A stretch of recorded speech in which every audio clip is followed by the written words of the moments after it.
Bonjour à toutes et à tous et bienvenue au Goûter panafricain. Je suis encore une nouvelle fois honoré de vous retrouver pour un nouvel épisode. Et aujourd'hui, on a notre invité de marque, on a Nicolas Aouémé, ambassadeur du Togo, qui va encore nous donner de beaucoup d'informations. Et sachez en fait que Nicolas Aouémé, on l'avait interviewé sur un précédent podcast. Donc si vous ne l'avez pas déjà vu, on vous invite à le regarder. Et c'est l'un des podcasts qui a fait le plus de vues. C'était Que se passe-t-il au Togo? De nouveau, Nicolas, comment tu vas aujourd'hui? Bonsoir Thomas, bonsoir les auditeurs ou les téléspectateurs, si on peut les appeler ainsi. Je vais bien, je suis en forme. Ça fait longtemps que je n'étais pas invité au goûter panafricain. Donc aujourd'hui, je suis dans la joie parce que je suis avec vous. Yes, merci beaucoup. On a un ami une connaissance de Nicolas. Enfin, on sait qu'ils se connaissent bien. Thibaut Obou, le président de l'Africain du Monde, qui est juste à côté, qui a le sourire aussi aux lèvres. Je ne sais pas si c'est parce que Nicolas est là ou parce qu'il a passé une bonne journée, mais en tout cas, il a le sourire, Nico. Mais il est également écrivain panafricaniste. Hein. Je vous invite d'ailleurs à lire ses œuvres que j'ai déjà commercialisées. Ah. Merci, frère Nicolas. Ben justement, je suis heureux parce que je vois Nicolas, ça fait longtemps qu'on ne s'est pas vu. On avait bien déjeuné la fois dernière, c'était vraiment sympathique. Et encore heureux parce que Nicolas, ça fait longtemps qu'il est dans le combat. Vraiment, il est régulier et il fait ça à ses frais. Il voyage beaucoup à ses frais. Et ça, c'est un plaisir de savoir que encore aujourd'hui, on a des Africains vraiment engagés à corps et financièrement. Ils sont sur le terrain parce que ce n'est pas évident de voyager d'ici, de France, en Afrique, assister à toutes ces conférences. Donc, je tire mon chapeau par rapport à ça. Et surtout aussi de voir que l'engagement n'est pas simplement un engagement neutre. Il est ambassadeur du Congo à l'extérieur. Et dans le temps, on a eu des ambassadeurs à l'extérieur et ces ambassadeurs, il s'est trouvé que c'était le vrai pouvoir. Et donc, c'est vraiment un honneur pour nous d'avoir un ambassadeur sur nos plateaux. Ça aurait été bien que Pascal soit encore là. L'échange allait être très bien parce qu'on a en face… Après, c'est pas sûr, il va peut-être arriver. On a l'opposition et on a les partis au pouvoir. Ça aurait été vraiment très bien. Bon, Pascal, il viendra ou ça se ferait une prochaine fois. Donc, d'où ma joie. Je salue Adjessou, notre reine, hein, notre reine égyptienne. Hein, en tout cas, la grande combattante. Tu l'as introduit. Tout mon salut. Je salue Thomas, toujours dynamique. En tout cas, salut à toi. Merci beaucoup. Tu viens juste de l'introduire. Notre dernier invité, c'est l'invité mystère, c'est Hachen Soud. Comment tu vas, Hachen Soud? Bonjour Thomas, merci donc de me convier donc à ce nouvel enregistrement avec Nicolas Aouémé, hein, que j'ai eu l'occasion effectivement de rencontrer. C'est un militant de terrain et puis aujourd'hui il est représentant donc de son pays donc en exil, en sachant qu'il y a très prochainement donc des élections qui vont se dérouler à la fois pour les représentants donc à la Chambre, l'Assemblée, et puis au niveau beaucoup plus local. Donc, je suis très à l'écoute de ce qu'il va nous dire. Et puis, Thibaut Obou, hein, qui est avec nous depuis le début, qui est le président d'Africain du Monde. Comme il le dit à chaque fois, nous sommes partout chez nous, sur cette planète. Merci. Merci beaucoup. Alors, aujourd'hui, ça va être un débat interview avec Nicolas. Peut-être que Pascal Adjamango va peut-être nous rejoindre. Il est actuellement, il est à l'extérieur, mais s'il trouve un coin tranquille pour assister au podcast, on fera un plaisir de l'accueillir. En attendant, ça sera Hachen Soud et Thibaut Obou qui vont mener le débat avec Nicolas. Mais juste avant qu'on démarre, Nicolas Aouémé, est-ce que tu peux te représenter une nouvelle fois pour les abonnés qui ne te connaissent pas encore? Ok, donc on a tellement dit, je suis Nicolas Aouémé. Je suis ambassadeur du gouvernement en exil, les vrais gagnants depuis 2020 au Togo, contre cette dictature.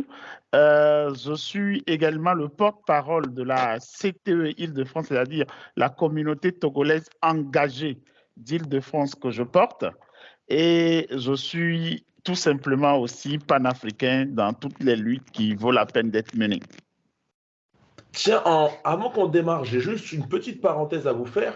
Et ça sera pour tous les intervenants qui sont sur la chaîne, parce que, en fait, ça fait suite au podcast qu'on a fait précédemment. C'était sur les bavures policières aux États-Unis. Et vu que c'est une actualité qui est un peu chaude, j'ai envie quand même de vous en parler. Il y a eu une nouvelle bavure policière. Donc, un homme est décédé, un homme noir. J'ai envie de dire que ça devient une généralité dans ce pays. Mais là, le comble, c'est que les policiers, c'est que ce n'étaient pas des blancs. Cette fois, les 4 policiers qui ont été arrêtés, c'était des noirs qui ont tabassé un autre noir. Ça fait bizarre parce qu'on a fait un débat récemment où c'était un petit peu comme d'habitude, c'était des blancs qui tabassent un noir, et là, c'est des noirs qui le font pour un autre noir. Qu'est-ce que vous en pensez? Parce que là, ça a fait un peu les gros titres, et ça peut faire débat. Peut-être Nicolas ou Thibaut ou Hachensout, si vous avez un avis, parce que Hachensout, d'ailleurs, j'aimerais bien avoir ton avis, parce que toi, tu faisais partie du débat de la dernière fois, et après, on revient sur Nicolas, mais juste petite parenthèse, qu'est-ce que vous en pensez? Alors, Kamala Harris a pris le parti donc d'assister aux funérailles donc de celui qui a été tabassé, donc comme tu viens de le dire. Tu peux réexpliquer qui est Kamala Harris? Kamala Harris, c'est la vice-présidente donc du président Biden. Elle a été élue, donc voilà. S'il lui arrive quoi que ce soit, donc au président donc élu, elle prend donc la relève. En sachant donc que Kamala Harris, c'est une femme donc qui a été élue par ses pairs pour occuper ce poste-là. Elle a été désignée notamment par Biden, on va dire. C'est une femme qui est parfois à des positions assez tranchées et notamment elle est très légaliste. Donc vas-y, reviens sur le débat. Donc du coup, qu'est-ce que tu en penses? Alors moi, ce que j'en pense, donc justement par rapport à ça, c'est-à-dire que effectivement, il y a des policiers qui sont, comme tu viens de le dire, mélanodermes, qui ont passé à tabac un homme qui, soi-disant, posait problème et qui ne se laissait pas faire. Pour un contrôle routier, simplement. Un contrôle routier, comme je l'ai dit la dernière fois, c'est pour moi un meurtre, disons, des exactions, des meurtres administratifs en quelque sorte, puisque ce sont des corps constitués qui prennent la décision de porter atteinte à la vie donc d'autrui sans aucune sommation, sans aucun débat, sans aucun jugement. Ils prennent la décision effectivement de l'exécuter. Alors ça, je pourrais dire que c'est très pulsionnel. Et là, toute la question aujourd'hui, c'est est-ce que l'Amérique, de manière globale, et pas forcément des afro-descendants, sont entrés actuellement vers une sorte de dérèglement de tous les côtés, en sachant que c'est un pays où les armes à feu sont facilement accessibles. On assiste actuellement à des meurtres de masse qui sont en proportion plus. On voit aujourd'hui qu'on ne sait plus qui est qui. Donc, tu me poses la question à savoir si, normalement, en tant qu'afrodescendant, on est dans le bon côté et qu'un afrodescendant devrait respecter un autre afrodescendant. Il faut savoir que sous l'apartheid, il y avait des mélanodermes qui tabassaient d'autres mélanodermes. Ok, alors je vais demander, excuse-moi, je vais couper pour qu'on aille plus vite sur le débat. Je vais demander la question aux deux invités, Nicolas et Thibaut. Est-ce qu'au final, c'est peut-être pas un problème de racisme, mais plus un problème qu'a la police, tout simplement? Peut-être que c'est une police trop agressive, qui ne savent pas gérer leur impulsivité. Qu'est-ce que vous en pensez? Assoun a abordé à la fin de son intervention ce que je voulais justement dire. Un jour, voilà. Un jour, c'est paix à son âme, feu Kalala, qui nous disait que, attention, même au temps de l'esclavage, les nègres de maison étaient même plus zélés que les maîtres. Donc, il faut voir le problème. Le problème a été toujours situé au niveau du racisme, parce que jusqu'à présent, c'est les Blancs qui commettaient ces choses et on parlait tout simplement de la race. Mais le problème qui se pose, en fait, c'est comment est-ce que la police américaine a été formatée et comment ils voient la communauté noire américaine, tout simplement. Donc, ces personnes, une fois qu'ils ont également l'autorité, on le voit dans nos maisons de partout également, qu'ils sont même plus blancs que le blanc. et qu'eux-mêmes également, donc, c'est pas la question de la race qui s'est posée ici, mais de la personnalité ou bien de ces personnes-là. Et c'est vraiment regrettable parce que, mais ça enlève également une épine de pied, hein, où on voit que le problème, c'est pas la race, mais maintenant on voit le vrai problème, c'est la formation de ces policiers américains. Et d'ailleurs, même, on l'a relevé même il n'y a pas longtemps à Paris aussi, lors d'une manifestation, devant l'ambassade du Tchad, quand il y avait eu des massacres et à l'improviste, on s'est pointé, les CRS qui étaient venus étaient majorité noire, mais qui se montraient même plus dangereux envers nous, alors que c'est leurs frères noirs même. Et j'en doute, hein, je n'ai pas la confirmation, que parmi eux également, il peut y avoir des gens d'origine, de côté mère ou père, d'origine tchadienne, mais ils se sont comportés vraiment de manière insolente et impolie, et c'est regrettable. Thibaut, peut-être un court message et après on passe sur le débat concernant le Togo. Oui. En fait, bon, c'est pas tellement étonnant qu'il y ait des Noirs qui attaquent d'autres Noirs aux États-Unis. C'est pas étonnant parce que, vous savez, pendant longtemps, sous la ségrégation aux États-Unis, on a érigé l'institution policière, en fait, qu'on appelle ça, une arme à broyer du noir, en fait. Et ce même système est arrivé en France. Je signale qu'en 1930, être noir dans la rue en France était déjà interdit. C'était pareil pour les États-Unis.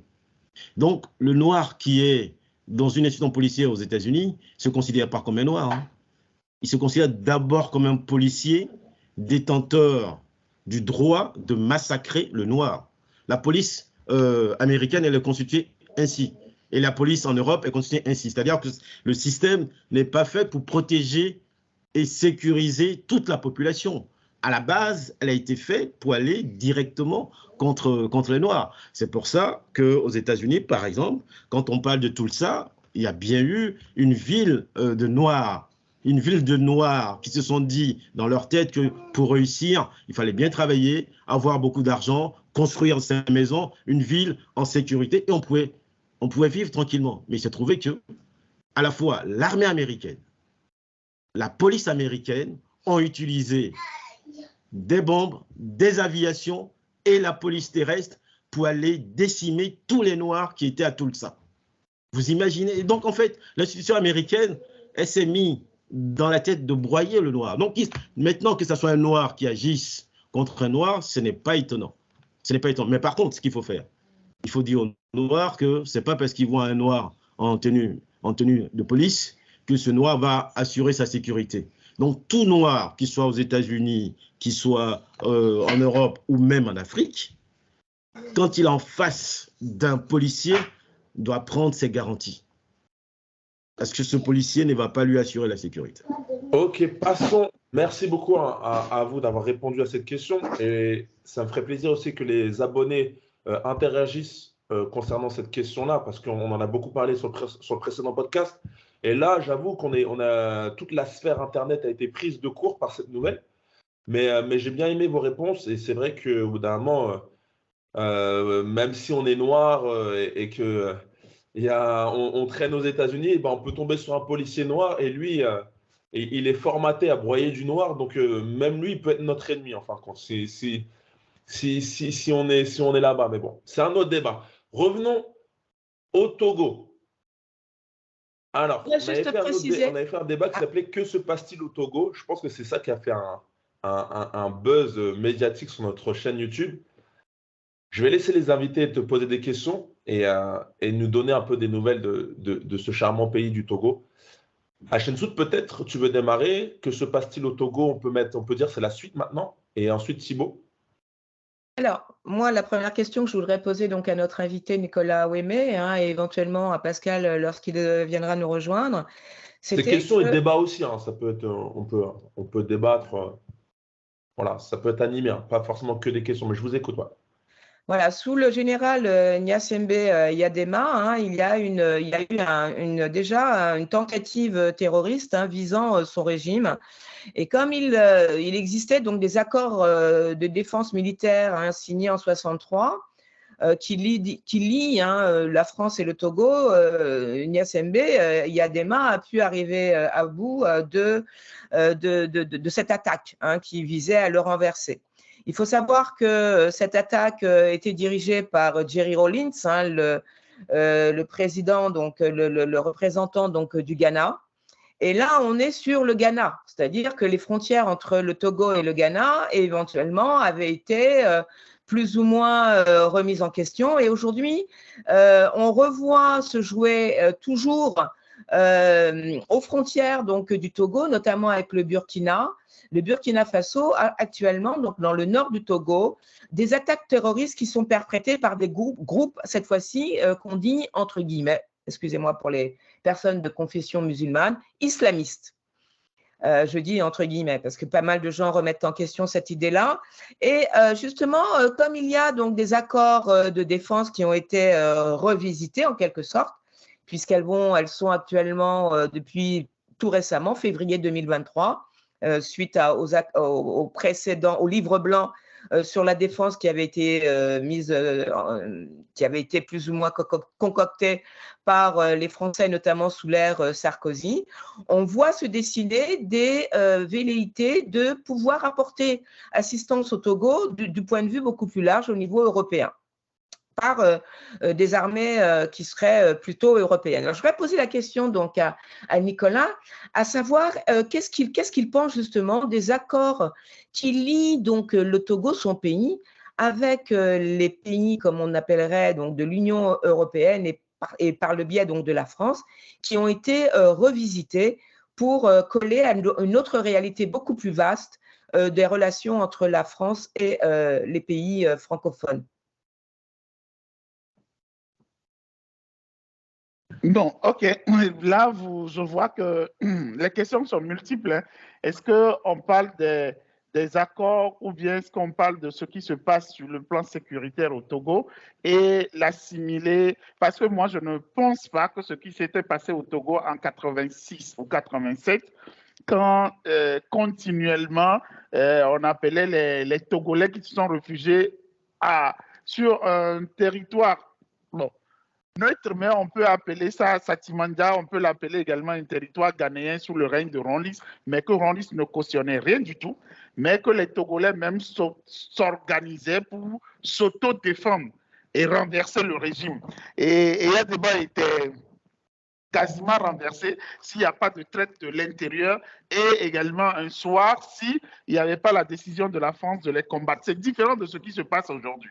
Et également, nous, Africains, pas que Togolais, nous devons sortir des propos d'accord avec la France, etc. Parce qu'aujourd'hui, avec tout ce qui s'est passé, avec tout ce que les Maliens nous ont démontré, les Guinéens nous ont démontré, il n'y a pas d'accord sous le ciel là qui peut nous arranger, nous, Togolais, et les accords ne sont pas au-dessus de la volonté populaire pour renverser ces accords. Et on voit aujourd'hui même le Burkina a donné 1 mois à la France et la France partira quasiment avec l'Union européenne et même les États-Unis qui sont en quelque sorte sur des chaises injectables.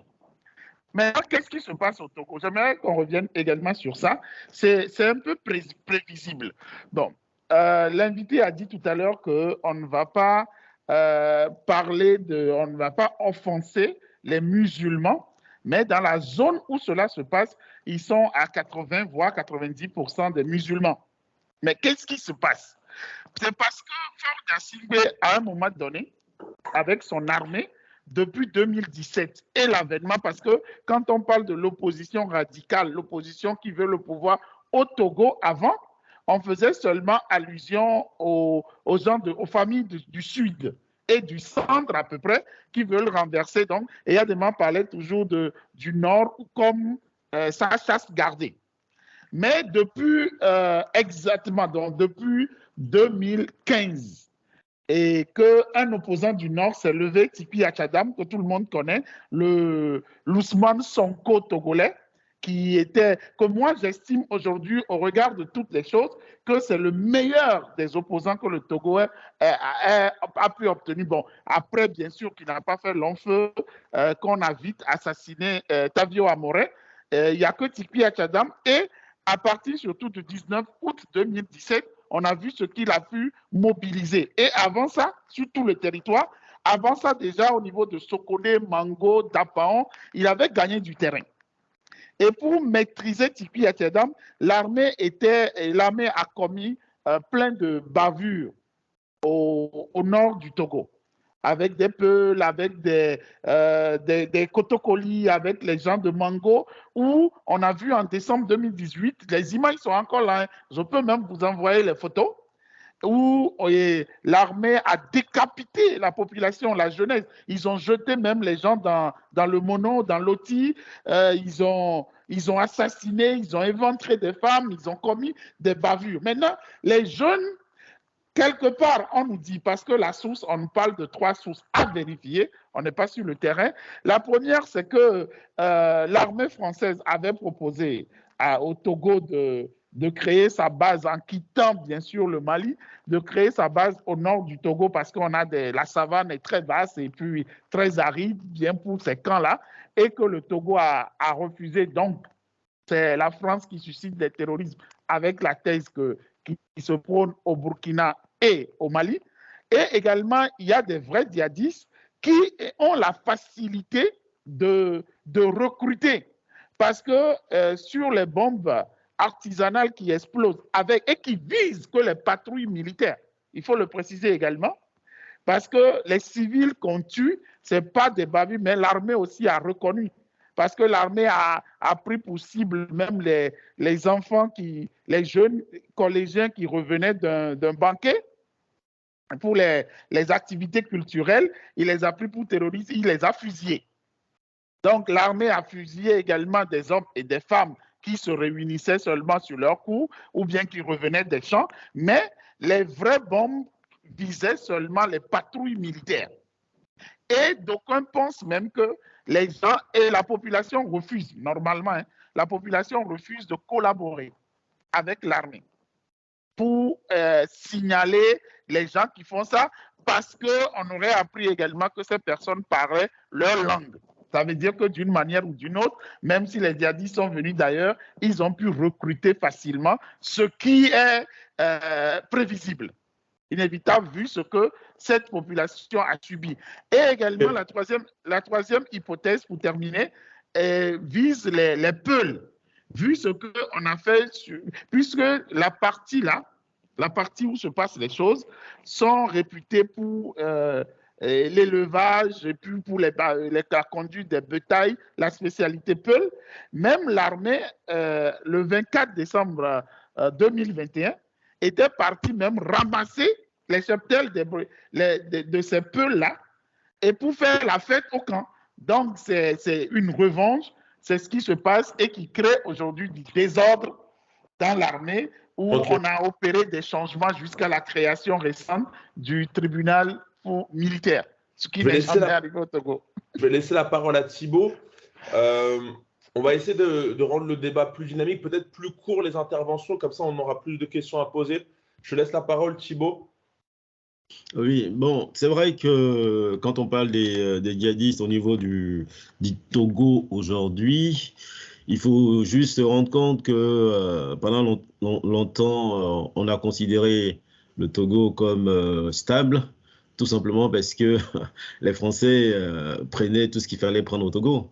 Donc, ils y venaient avec leur armée depuis la Côte d'Ivoire pour aller faire un peu, on va dire, à la fois la police, le contrôle et puis aussi la terreur. Parce que quand on dit que Eyadema et son groupe ont terrorisé effectivement les gens, qu'ils ont mis les gens attachés dans la mer et tout dans l'océan Atlantique, c'est un fait à travers les hélicoptères, mais tout ça c'est encadré par l'armée française, parce que les encadrants de ces militaires, ce sont les militaires français qui le font. Deuxièmement, les instructeurs, c'est les Français qui sont les instructeurs de ces personnes.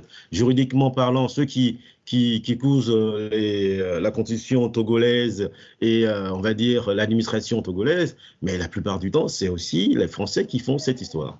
Donc récemment, on s'est rendu compte que le jeune président a voulu jouer les intermédiaires pour essayer de rapprocher le pouvoir malien du pouvoir français. Ils se sont rendus compte qu'il allait peut-être un peu glisser vers le pouvoir malien, donc on lui fait des menaces pour qu'il se ravive. C'est-à-dire qu'on lui fait comprendre que, bon, si tu tires un peu trop sur le Mali, bon, nous, on lâche, on lâche les chiens, en fait. Ce qu'on appelle ici les djihadistes, ce sont des personnes qui sont parties depuis la Libye, armées par le franc CFA, pour venir s'aimer un peu la terreur à tous les territoires et les chefs d'État qui ne veulent pas obéir ou qui veulent sortir du fameux franc CFA, c'est-à-dire de la France-Afrique. C'est de ça qu'il s'agit. Donc nous, notre devoir, c'est à la fois expliquer et de casser tout ça pour ne pas qu'on passe notre temps sur un système terroriste qui sert réellement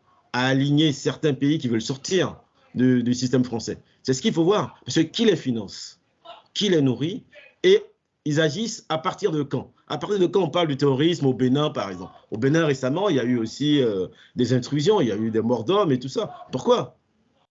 Là, on donne des signaux à ces présidents pour leur dire, écoutez, soit vous obéissez, soit vous ne pouvez plus diriger parce que, un, on va vous renverser, de deux, votre population sera terrorisée, donc le terrorisme. Ouais. Donc, je pense que je vais demander à mon cher frère combattant de savoir aujourd'hui quelles sont ses actions pour avoir l'effectivité du pouvoir au Togo. Je peux répondre? Oui, c'est ça. D'accord. Aujourd'hui, il y a un flou au niveau du Togo. Et tout le monde est conscient que le pouvoir ne se donne pas. En tout cas, s'il y a élection ou pas, ce n'est pas par les élections ou bien c'est pas en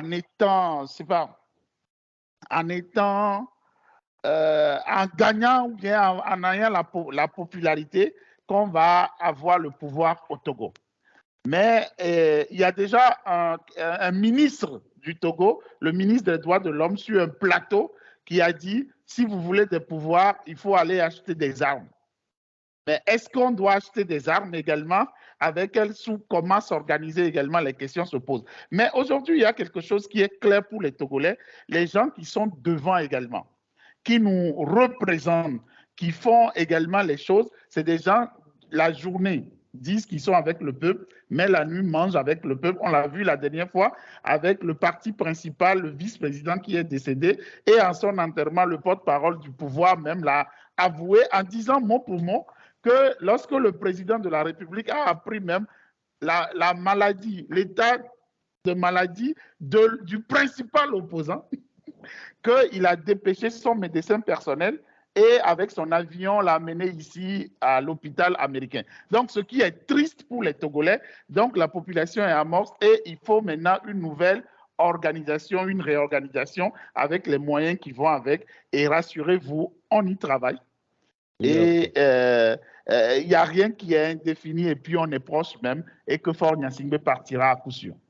Alors, moi, je voudrais juste revenir sur ce que tu viens de dire, Nicolas Ouémé. C'est vrai que nous avons tous espoir que ce gouvernement qui est à la tête donc, de ce pays donc, depuis, on ne va pas dire très longtemps.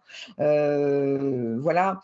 Comment est-ce que, justement, tu envisages, toi, de l'extérieur, à la fois ce problème-là, c'est-à-dire concrètement en dehors donc, de ce qu'on peut dire, puisque les gouvernements, on va dire français, depuis 1958 a établi donc, des accords donc, avec les accords franco-togolais, et notamment avec comme ambition de prêter main forte au pouvoir en place pour mater un peu les troubles intérieurs, c'est-à-dire toute velléité de renversement était vertement muselée.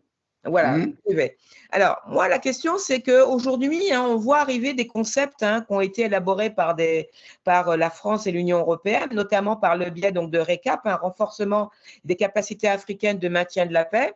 L'Union africaine avait mis sur pied ce qu'on appelait la force africaine en attente, qui n'a pas eu de financement à hauteur de son ambition. Et aujourd'hui, on voit donc RECAP qui se européanise, puisque c'est devenu Euro-RECAP. Oui. Contrairement à force africaine en attente, on a Euro-RECAP qui, par le biais donc, des casques bleus, peut intervenir directement en Afrique avec quelques contingents du continent, hein, des pays africains adhérents à l'Union européenne peuvent prêter main forte, mais au niveau de la logistique lourde, c'est plutôt les Européens qui interviennent.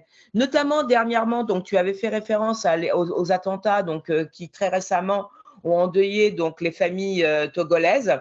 L'Union européenne se pourfendait donc de déclarations et notamment de renforcer les forces européennes de défense contre les djihadistes sur les territoires pour lesquels effectivement elle a des accords. Alors moi, ma question que je te pose, Nicolas, c'est comment se fait-il qu'il n'y ait pas réellement de pouvoir de défense togolaise, de pouvoir de défense africaine?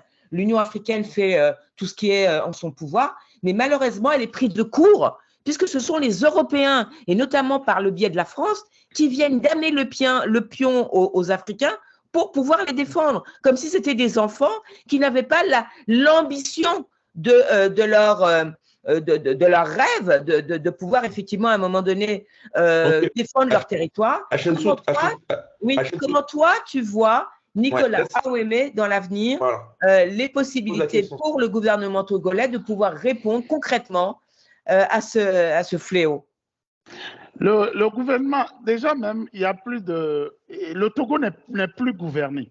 Les gens qui sont là-bas, ils ne font que jouer avec la vie de la jeunesse et ça ne saura tarder. Maintenant, pourquoi ils n'ont pas de force de défense et tout ça là, ça démontre assez leur amateurisme et comment le recrutement est fait et comment également ils sont traités. Bon, la France et l'Union européenne ont joué. Déjà, l'objectif de l'Occident, ce n'est pas pour équiper nos armées, c'est pour cela qu'il y a ces accords-là de défense et qu'il y a également des choses que les caisses noires finançaient autrefois. Mais aujourd'hui, grâce justement à votre travail, à tout ce que les médias font, pour également sensibiliser, éduquer, informer les gens aujourd'hui, ces accords sont voués à l'échec. Et tout ce qu'ils font avec l'avènement de l'Internet également sont montrés et qu'ils ne peuvent plus agir encore comme ils le faisaient au temps de De Gaulle ou au temps de la France-Afrique. Aujourd'hui, c'est comme si on est détaché, mais psychologiquement, nous gardons encore ça. Moi, je vais vous dire, le régime togolais montre assez, hein, depuis un moment et tout ce qui se passe avec la première force militaire, même le commandant qui le dirigeait. C'est-à-dire que la force d'intervention rapide, le commandant qui le dirigeait, le numéro 1, a été égorgé même dans son bureau au camp. Et aujourd'hui, les généraux sont en arrêt. Depuis un moment donné même, Sifor Nom, depuis qu'il a mis son petit frère, Pacha, qui a été ministre de la Défense en prison, il n'a plus nommé de ministre. Le ministère de la Défense est rattaché à la présidence. La dernière fois, il a nommé sa femme.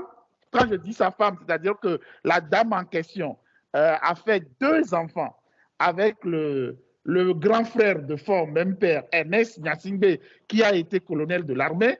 Quand il a été empoisonné et tué, Faure a récupéré la femme, il a fait également 2 enfants. Donc, vous voyez le profil de cette dame qui a 4 enfants avec 2 pères différents que Faure a nommés, mais avec tous ces bavures et ces changements à la tête, le ministère est encore attaché. Donc, il patauge dans tous les sens. On peut énumérer les carences, mais je vais vous rassurer d'une chose, même avec l'Élysée. Tout ce que Faure a fait, son rapprochement avec l'armée, avec le pouvoir malien, ce qu'il a promis, ce qu'il a joué, et tout ça là, il est à lui, il est connu. Maintenant, il faut la volonté adéquate. Pourquoi je dis ça? Parce que les opposants qu'on a eu au Togo également, ils négociaient plutôt avec Faure et tout le peuple a compris qu'on nous endormait. Même le président Agbeyome, quand il a été élu en 2020, pourquoi maintenant il est en asile, il n'est pas ici, sur le territoire? Parce qu'on a essayé de le corrompre. Et il a refusé, il a montré l'intégrité. Je ne dis pas que c'est quelqu'un qui a été blanc parce qu'avec Eyadema, il a été ministre, député, président de l'Assemblée, premier ministre, directeur des sociétés d'État, tout ce qu'il faut. Mais pour une fois, en 2020, avec le prélat, ils ont montré, ils ont dit niet. Donc, ça ouvre, en quelque sorte, pour conclure, et ça s'organise pour le renversement. Et ce n'est pas seulement le vent qui souffle maintenant, ce n'est pas que le Togo, ça va atteindre la Côte d'Ivoire, ça va prendre le Niger, ça va prendre également et toute l'Afrique de l'Ouest pour que ce qui nous a plombé pendant 60 ans, enfin que le jour se lève et que le soleil brille sur ces pays.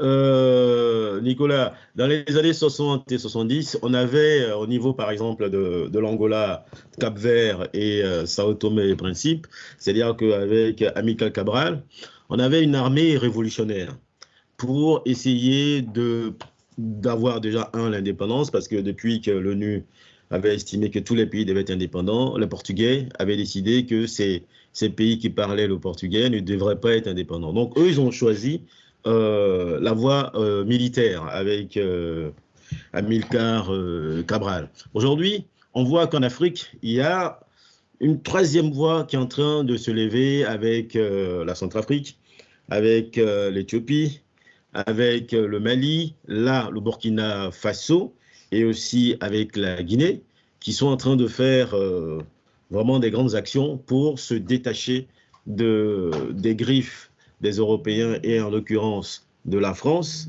Donc au niveau du Mali, quelle voie t'aurais aimé choisir? Est-ce que c'est la voie militaire, puisque avec la voie militaire, on l'a vu que Cabral a gagné la guerre avec l'aide des Soviétiques et aussi l'aide de Cuba. Il a fini par gagner, avoir l'indépendance. Malheureusement, il est mort 6 mois avant. Ici, dans le cas malien, ça a l'air de fonctionner. Donc, quelle est la voie? Quelle est la voie qu'il faut prendre pour libérer pour le cas du Mali, en ayant séjourné dans le pays en novembre, durant cette semaine, novembre-décembre dernier, je peux vous dire que ça n'a pas l'air d'aller, mais ça va très bien.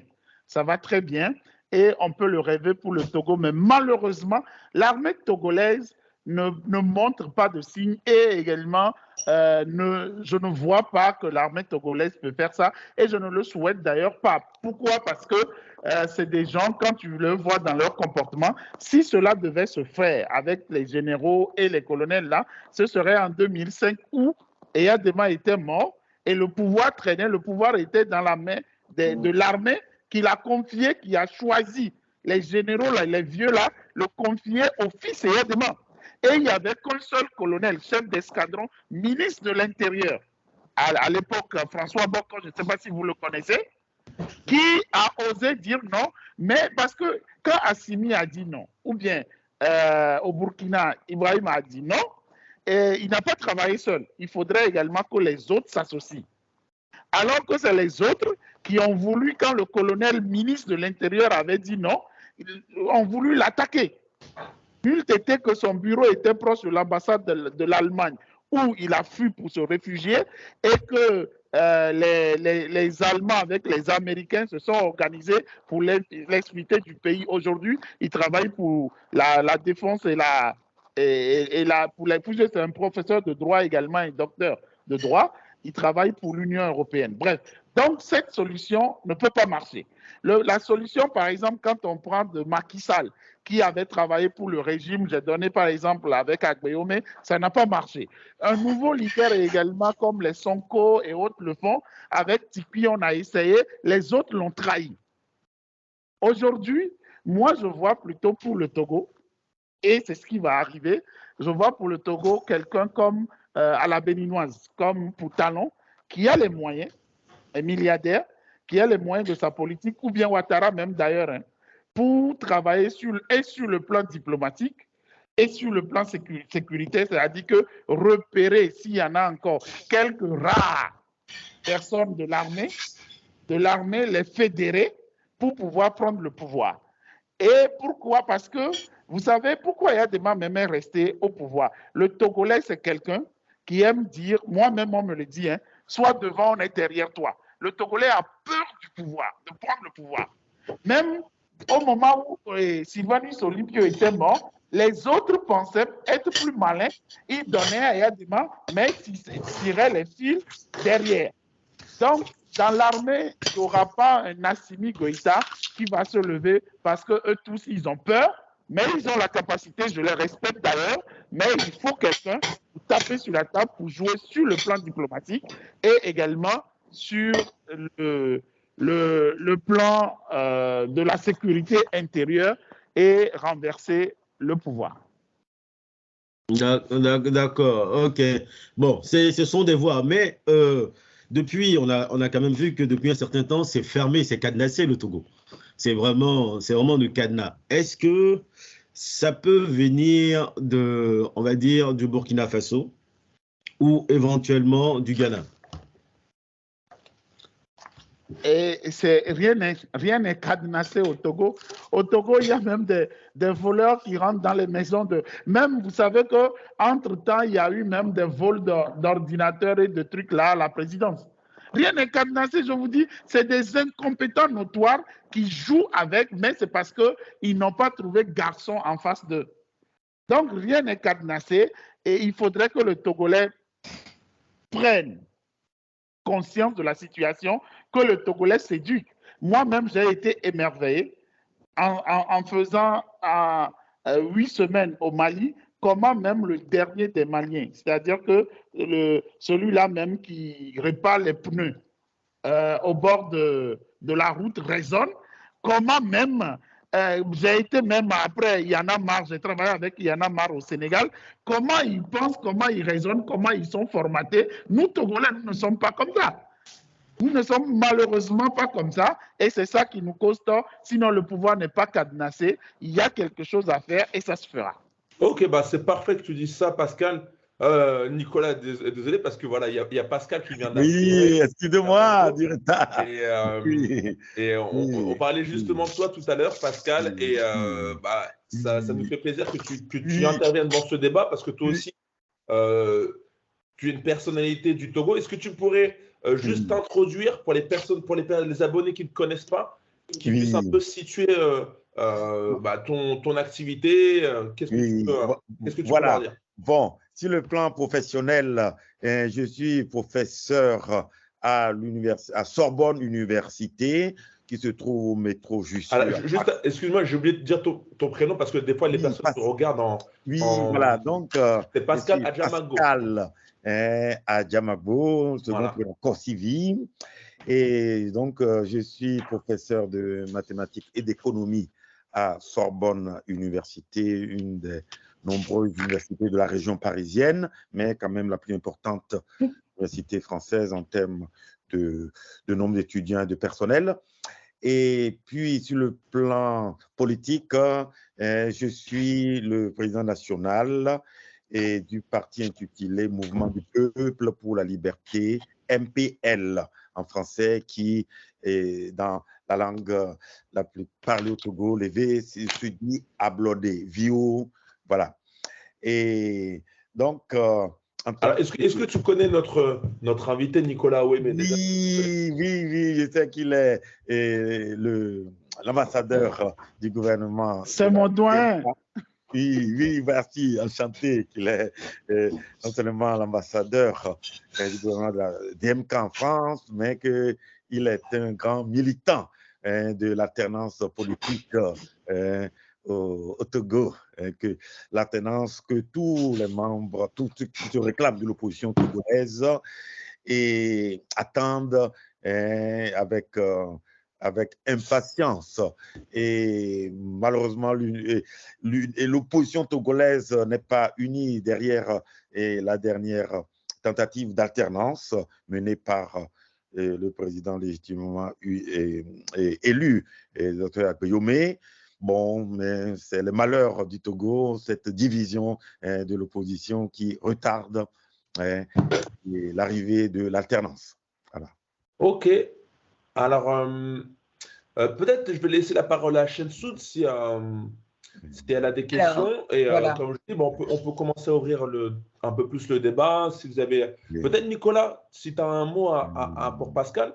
Si toi aussi de ton côté tu connais Pascal, tu as dit que c'était ton doyen. Bien sûr, sauf qu'on on l'a beaucoup attendu et il est arrivé seulement à la fin. Oui, excusez-moi, vraiment. Chez nous, il sait ce qu'il doit faire. Parce que chez nous, normalement, quand tu es en retard comme ça, tu donnes une bouteille de whisky. Oui, donc, on attend la bouteille seulement. C'est vrai. Bonne arrivée, doyen. Oui, donc tu connais Pascal alors. Bien sûr, bien sûr. Alors, moi, je suis enchantée, effectivement, que les présentations ont été faites en dehors donc, de notre plateforme et qu'ils se connaissent. Donc, c'est déjà une bonne chose, en sachant qu'il y a une particularité, c'est que pour Pascal, il se définit en tant que représentant donc, d'un parti politique et que Nicolas se définit déjà comme investi, donc effectivement, d'une mission, entre guillemets, puisqu'il est ambassadeur en exil.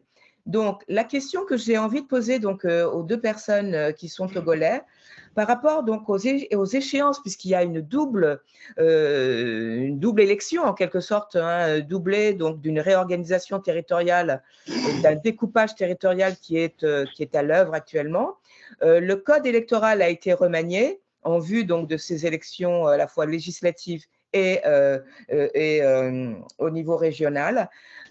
Comment vous envisagez tous les deux cette double échéance quelle est l'importance à la fois pour vous, plus au niveau régional, donc par rapport à la redéfinition territoriale donc, du Togo, ou bien c'est beaucoup plus en termes législatifs qu'on peut penser l'alternance par rapport à Faure Gnassingbé, parce que c'est quand même quelqu'un qui est assez indéboulonnable, dites-le moi, si je me trompe. Alors, on va laisser la parole peut-être à Nicolas et à Pascal. Non, à Pascal d'abord. Alors Pascal, si tu veux répondre, il faut juste que tu rallumes ton micro. À chaque fois, je coupe le micro. Il faut juste que tu appuies sur le bouton micro. Pascal, il faut que tu remettes ton micro. Ouais, c'est moi qui coupe vos micros à chaque fois pour éviter les bruits parasitoires. Parfait, oui, voilà.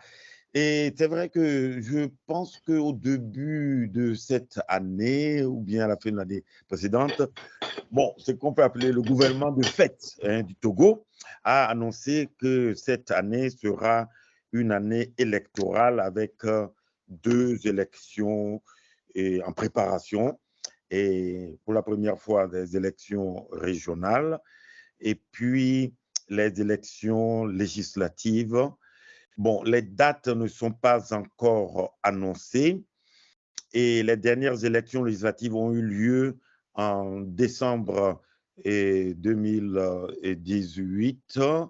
Et donc, comme c'est un mandat de 5 ans, théoriquement, les prochaines élections législatives doivent se tenir en décembre 2023. Bon, et c'est peu probable que 2 élections à la fois régionales et législatives se tiennent à quelques mois de distance du point de vue de la gestion, que ce soit la gestion électorale proprement dite ou bien la gestion financière, c'est une aberration. Et par exemple, même un petit pays très riche en pétrole comme la Guinée équatoriale, et en octobre dernier, et a regroupé 4 élections à la fois présidentielles et législatives, sénatoriales et municipales. Voilà.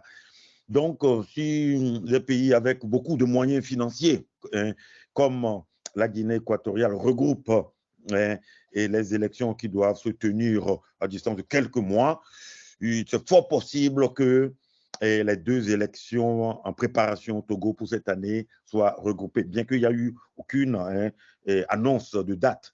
Et une chose est sûre, c'est peu probable que l'élection législative soit avancée. Donc, ce qui me paraît plus probable, c'est que les 2 élections annoncées, régionales et législatives, peuvent être attendues pour décembre prochain. Mais ça ne peut pas être non plus trop retardé parce que en février 2025, et doivent se tenir la prochaine élection présidentielle. Donc, même si l'échéance de décembre est repoussée, ça ne peut pas être repoussé trop longtemps. Mais le gouvernement de fait a dit que cette année sera une année électorale. Voilà. Alors, mais justement, alors c'est assez étonnant, hein, Pascal, puisque on est à se poser des questions, on tombe sur la tête là, puisqu'il y a aussi la modification du code électoral. C'est-à-dire que l'on modifie effectivement le code électoral. Alors, est-ce que c'est pour assainir un peu au niveau donc de la vie politique pour voir arriver de nouveaux candidats? Alors déjà, il y a une décentralisation qui est à l'œuvre. Ensuite, il y a le code électoral donc, qui a été adopté il n'y a pas très longtemps. Et en plus, donc, comme tu viens de le dire, c'est fort peu probable du fait même au niveau financier. Donc, qu'est-ce qui se trame derrière toute cette façon? Donc, et en plus, il y a, comme on l'a abordé tout à l'heure avant ton arrivée, les attaques terroristes qui se rajoutent. Donc, pour les électeurs, les citoyens donc, de ce petit pays que bon, j'espère un jour découvrir, ils ont un peu de mal à s'y retrouver, c'est-à-dire, disons-le franchement, est-ce qu'on n'est pas là pour un petit peu embrouiller tout le monde, quoi? Alors, Pascal, il faut que tu remettes ton micro. Pascal et Nicolas, s'ils veulent répondre aussi.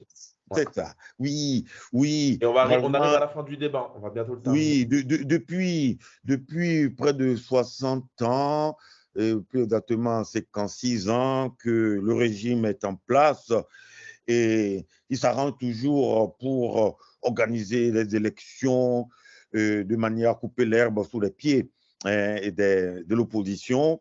Donc, ça ne m'étonne pas que le gouvernement va attendre vraiment le dernier moment pour préciser les dates et pour que, bon, les membres les partis d'opposition qui veulent se présenter n'aient pas eu assez d'informations pour se préparer. Et bon, le gouvernement a toujours misé sur une gestion vraiment très peu démocratique, en tout cas très peu transparente des élections. Et donc, tout est bon pour le gouvernement pour brouiller les cartes, hein, que ce soit les dates des élections ou bien les conditions réelles. Hein. Bien sûr, le code électoral a été adopté d'une manière vraiment très critiquable, avec dans un cadre de concertation qui n'a pas vraiment l'unanimité, qui n'a pas eu l'unanimité de l'ensemble des partis politiques. Et puis, les élections régionales, c'est la première fois, on ne sait pas comment vraiment se sera organisé. Ne parlons pas du fichier électoral. Il n'y a pas eu, les discussions sur les réformes électorales n'ont pas concerné le fichier électoral. Donc, les conditions les conditions des deux élections sont très opaques. Mais cette opacité, bon, arrange le pouvoir en place qui est juste pour qui, disons, le processus électoral, c'est juste de la diversion. Hein, parce que, bon, les résultats sont programmés d'avance. Malheureusement, c'est le principe qu'avait énoncé le dictateur soviétique Staline, en disant que ce qui compte dans un vote, ce ne sont pas ceux qui votent, mais ceux qui comptent les votes. Le Togo, sous le régime actuel, a toujours appliqué.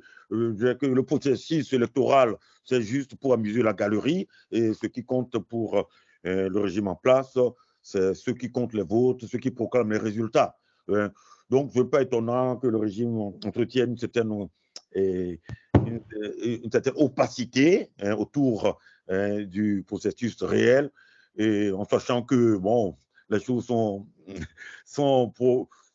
disons, décidées d'avance, et ça ne date pas d'aujourd'hui. Je vais vous raconter une anecdote. En 92, il y a eu des élections présidentielles après le mouvement de... Non, c'est 93. C'est 93. Ah, 93 plutôt. Oui, plutôt, vous avez raison, 93. Et voilà, donc l'opposition de l'époque, qui était regroupée sous ce qu'on appelle collectif de l'opposition démocratique, Code 2, avait présenté un candidat à la personne d'Edem Kodjo.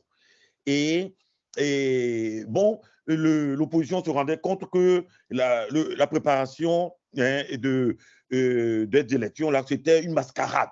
Bon, normalement, il y avait un accord qui avait été signé et pour que la France, d'autres pays, garantissent un peu la transparence des élections. Mais comme l'opposition se rendait compte que la France se moquait de l'opposition, que tout était pipé, eh bien, à 2 jours de l'élection, eh bien, l'opposition a annoncé qu'elle n'ira pas aux élections. Eh bien, depuis Paris, le ministre de la coopération de l'époque, j'ai oublié son prénom, il a téléphoné au chef de l'opposition de l'époque, le professeur Ninevi, pour dire que, mais non, que de ne pas boycotter, que si le candidat va aux élections, il aura 10%, hein, et que ce sera un investissement pour l'avenir. Donc, depuis Paris, hein, le ministre de la coopération, il donne au chef de l'opposition le chiffre qui sera proclamé à la fin du processus. Et le professeur Ninevi était tellement excédé d'entendre un ministre assis dans son fauteuil à Paris et décider du pourcentage qui sera déclaré pour le candidat de l'opposition. Il lui a raccroché au nez, le professeur Ninevi lui a raccroché au nez. Et donc, c'est pour dire que ce n'est pas d'aujourd'hui que date, disons, la mascarade électorale au Togo. Les résultats proclamés sont décidés d'avance, souvent même sont, disons, et dans le cas des élections 93, apparemment c'est le ministre français lui-même qui a dit qui a donné le chiffre qui sera proclamé pour le candidat de l'opposition. Je crains que ce soit toujours le même. Pascal, excuse-moi de te couper. Ah oui, excusez-moi. Excuse-moi de te couper. Bah, en plus, ça, tu as un appel. Oui, on va conclure le débat. On a bientôt 1 heure de podcast. Ah, juste avec les invités, juste de manière courte. Oui. Pour vous, ça serait quoi l'avenir du Togo? Quelles seraient les préconisations à faire pour que le pays s'en sorte? Nicolas Ouémé, toi, tu as pris un peu l'exemple du Mali. Qui a pris un nouveau chemin politique. Pour vous, ça serait quoi ce qu'il faudrait faire pour que le Togo ait véritablement sa place dans l'échiquier? Oui. Alors, et on va terminer le débat là, parce que sinon ça va être comme je ne prends la parole, je laisse mon ami Aoumé.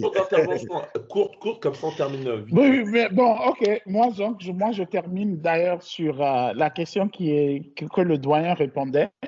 Bon, pour rassurer la reine, ne va à ces élections parce que M. Adjamagbo même donne tous les vices et ce qu'il sait. Donc, les partis qui disent qu'ils vont accompagner également le régime savent ce qui les attend. Donc, ce n'est pas le peuple qui les envoie. Et nous sommes du côté du peuple. De toutes les façons, ce que nous faisons dans ce cadre, les élections ont été programmées même depuis 2021, si j'ai bonne mémoire. Et 2022, on nous dit qu'on va le faire, on n'a pas fait, on l'a annoncé encore pour 2023. Nous, on regarde seulement, il y a des préalables à faire, dont je vous mentionne ici 5. D'abord, il faut vider les contentieux des élections présidentielles dernières. De 2, il faut faciliter le retour de tous les exilés, y compris même l'archevêque de Lomé, un vieux père de 95 ans bientôt, qui est toujours en exil. Et également le président démocratiquement élu. Il y a aussi Tipi Achadam, dont je vous ai parlé tout à l'heure. Il y a François Boko, etc. Il faut libérer également les prisonniers politiques, y compris ceux de la diaspora. Même la dernière fois, quelqu'un de la diaspora qui est rentré et son village l'a intronisé. Il a servi dans l'armée américaine. Hein. Son village l'a intronisé chef. On l'a arrêté vendredi dernier sous prétexte qu'il aurait fait une vidéo en 2017 pour insulter le chef de l'État ou bien pour menacer.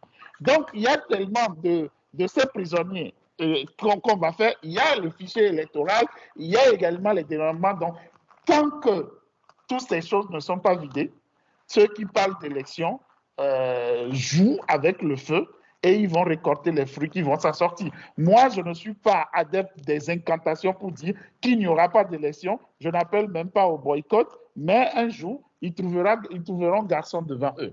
Merci. Pascal, et on termine avec les... Oui, c'est ça. Bon, et c'est vrai tout ce qu'a dit l'ambassadeur Aoumé.